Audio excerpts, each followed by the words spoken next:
Roadways की एक बस की आय है। यह आपको बता दें कि राजस्थान रोडवेज जहां कुछ भी हो सकता है। बांसवाड़ा डिपो की रोडवेज बस के परिचालक की मशीन की स्टेटस रिपोर्ट का वाकया।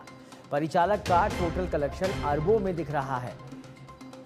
ETIM टिकट मशीन, जहां रोडवेज कर्मचारियों के व्हाट्सएप ग्रुप पर ये चर्चाओं का दौर चल रहा है इस टिकट को लेकर।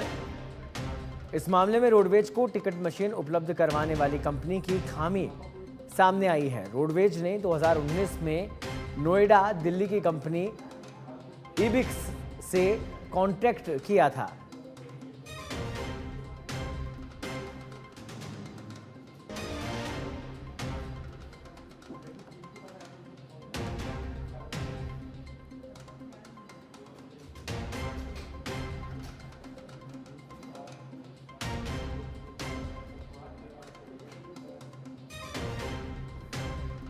तो 9220000000 ये मोबाइल नंबर नहीं है, रोडवेज की एक बस का टिकट है। ये बस की आय है। यह राजस्थान रोडवेज जहां कुछ भी हो सकता है। इन तस्वीरों में आप देख सकते हैं जब बांसवाड़ा डिपो की रोडवेज बस के परिचालक की मशीन की स्टेटस रिपोर्ट का ये वाकया है।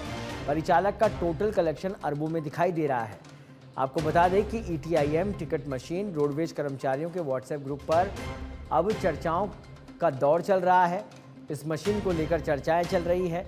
इस मामले में रोडवेज को टिकट मशीन उपलब्ध करवाने वाली कंपनी की खामी सामने आई है।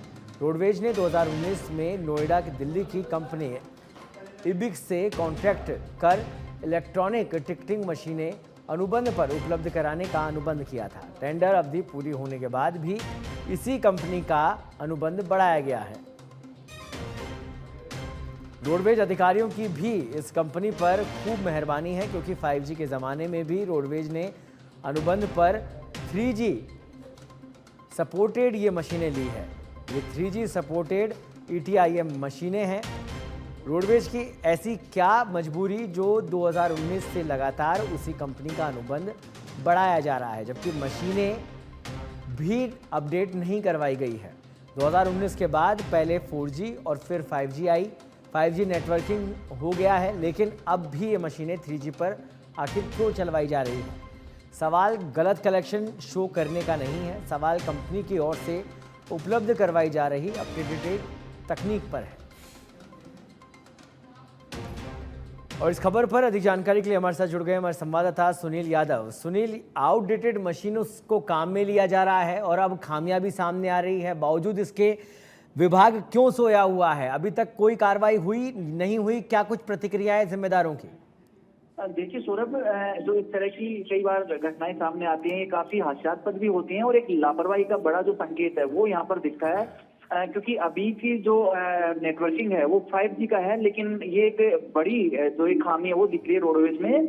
3G जो टिकट मशीन है वो रोडवेज में उपयोग ली जा रही है। आखिर क्यों 3G उपयोग में ली जा रही है, इसका अभी तक कोई जवाब नहीं है। जो कंपनी को टेंडर दिया हुआ है 2019 से लगातार उसी का टेंडर है, वो रिन्यू किया जा रहा है, जबकि मशीन 2019 में वही 3G थी और अब जब 2024 आ गया तो भी वही 3G मशीनों से काम चल रहा है। अब इन जो मशीनों में जो खामी है वो अभी सामने है कि एकमात्र एक ही बस की करीब 9 अरब से ज्यादा एक दिन की आय मशीन दिखा रही है। ये अपने आप में बड़ी जो लापरवाही है वो दिख रही है, क्योंकि इस तरह से जो रेवेन्यू है उसमें भी कहीं ना कहीं गड़बड़ हो सकती है, क्योंकि यहाँ पर अगर 9 अरब दिखा रही है मशीन तो कहीं हो सकता है जितनी एक्चुअल आय हो उससे भी कम दिखा सकती है जब टेक्निकल एरर आ रहे हैं लगातार। ये पहला मामला नहीं है जी। जो 3G ETIM मशीन है जिनसे टिकट बनाते हैं रोडवेज कंडक्टर, इस तरह की कई बार खामियां सामने आ चुकी हैं। कई बार कंडक्टर भी जो इस खामी को लेकर अवगत करवा चुके हैं, लेकिन सवाल यही उठ रहा है कि जो रोडवेज के आला अधिकारी हैं उनका यहाँ पर जो मिलीभगत है, क्योंकि मिलीभगत से इसलिए नहीं नकारा जा सकता, अगर खामी हो रही है उसके बावजूद भी अपडेट अगर मशीनें आपको उपलब्ध नहीं करवाई जा रही तो कुछ ना कुछ इसमें जो मिलीभगत है वो साफ तौर पर दिखाई दे रही है। क्योंकि बार बार अगर इस तरह की दिक्कतें आती हैं और एक्शन नहीं होता है तो कहीं ना कहीं ये सवाल खड़े करता है। रोडवेज अधिकारियों को ये देखना चाहिए कि